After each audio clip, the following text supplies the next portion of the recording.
गोवा के इंचार्ज गुंडू राव जी जो आज गोवा आए थे, उन्होंने हमारे मुख्यमंत्री के बारे में काफ़ी सारी बातें आज कही।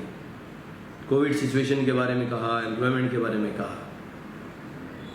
उन्होंने कहा कि जो है लोगों को ऑक्सीजन सिलेंडर बराबर वक्त पे नहीं मिले और बहुत सारी ऐसी बातें कही। मुझे लगता है कि गुंडू राव जी ने अगर इसके बदले में कांग्रेस के वर्करों ने क्या काम किया है फील्ड पे आकर, कांग्रेस कोविड के वक्त क्या कर रही थी, कांग्रेस के लीडर कहाँ पे काम कर रहे थे, अगर वो इसके बारे में अगर वो कहते तो मैं समझा इस लोग गोवा के ज़्यादा जो है उनको अप्रिशिएट करते हैं। जिस तरह से एक ओपोजिशन जो है क्रिटिसाइज करता है, मुझे लगता है गुंडू राव जी ने जो है गोवा में आकर जो है वही काम किया है।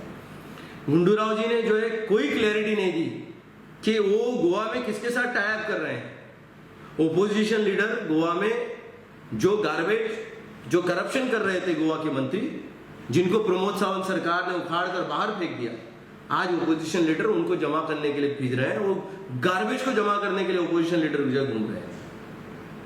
मैं हमारे गोवा के जो है पीसीसी प्रेसिडेंट को जो है कहना चाहूंगा कि उन्होंने जो संकल्प लिया था कि वो गोवा फॉरवर्ड पार्टी के साथ कभी टाई अप नहीं करेंगे, जो गोवा को बेचने के लिए निकले हैं, जो सूटकेस टू सूटकेस कर रहा है, मैं उनको कहना चाहूंगा कि वो अपना संकल्प को याद करें और अपना स्टैंड क्लियर करें कि गोवा फॉरवर्ड पार्टी के साथ कांग्रेस पार्टी टाई अप कर रही है या नहीं। ये क्लियरिटी गोवा के लोगों को होना बहुत जरूरी है, क्योंकि ये बातें आज हम नहीं कह रहे हैं, ये आज कांग्रेस के लोग जो कांग्रेस में हैं, पद पर हैं, आज वो कह रहे हैं कि क्लियरिटी जो है कोई नहीं दे रहा है।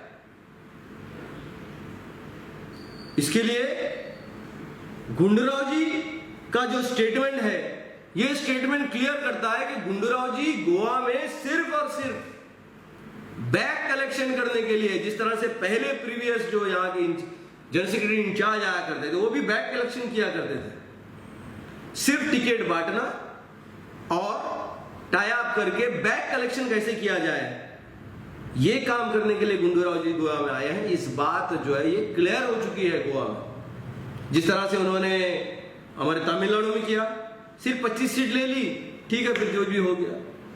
फिर दूसरे जो स्टेट जहां पर इंचार्ज है, पांडिचेरी में इन्होंने किया। तो ये जो है जहां जाते हैं ये यही काम करते हैं। ये लोगों को, पूरे हिंदुस्तान के लोगों को क्लियर हो चुका है कि गुंडू राव जी का मकसद सिर्फ और सिर्फ बैक कलेक्शन करना है, जिस मकसद के लिए वो गोवा में आए थे।